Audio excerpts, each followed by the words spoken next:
Assalamu alaikum warahmatullahi wabarakatuh. आज करो अस तस शेयर अख सिंपल रेसिपी नीज राजमा तो बे मंज गोड त्राव अस तीलस मंज गंड ज चटित बे छ रोन फुल जो त्रमित अस वारिया आसान रेसिपी छ ये करो थोड़ा सा फ्राई डीप फ्राई छ नहीं करन कहीं वारिया कम टाइमस मंज बना छ ये रेसिपी तम पत छ यम राजमा नीज राजमा छजमत असल पट तो वन त्राव अस अत मंज अमते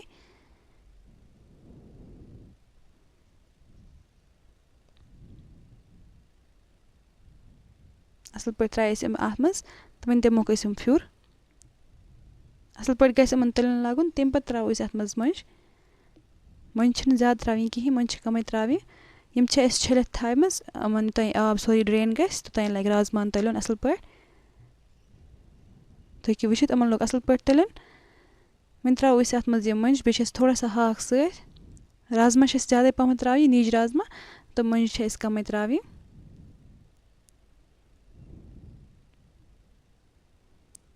मिक्स करोक असल पे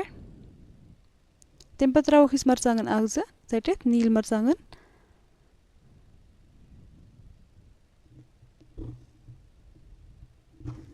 वारिया आसान छ ये रेसिपी तो कर एक भी जरूर ट्राई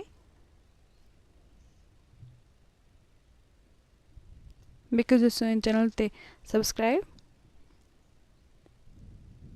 तो कि वशित अत लोग असल पे तलन असल पे गए फ्राई वन त्राव अस अत नून ओड चमच टेस्ट अकॉर्डिंग त्राव वकनस त्राव अस ओडी चमच अत नून बे त्राव लिदर चमच अख असल पे करो मिक्स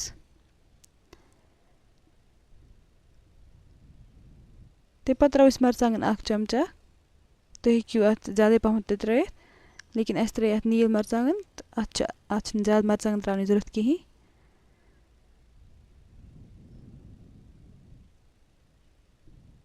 वन त्राव अस अत मज आब 2 कप ज्यादा आब छन पेवान युस पन किचन गार्डन सब्जी आसा छ तत छन पेवान ज्यादा आब त्रावन कहीं सो जल्दी सॉफ्ट गसन बे त्रावस बदियान अख चमच असल पे करो सारी मसाल मिक्स तम पत थो अत ढक्कन बंद अख ज स्टीम दिमो अस अत ढक्कन खोलित वुचो असल पे यह तैयार गोमुत किन कहीं तो कि वशित वन असल पे तैयार गम यह सब्जी उम्मीद कर तह असल पे पसंद आम यह रेसिपी वीडियो कर लाइक बे कर चैनल सब्सक्राइब तो जरूर बे कर कमेंट तह किस बासो यह बे कर सोन फेसबुक पेज तो फॉलो अल्लाह हाफिज़।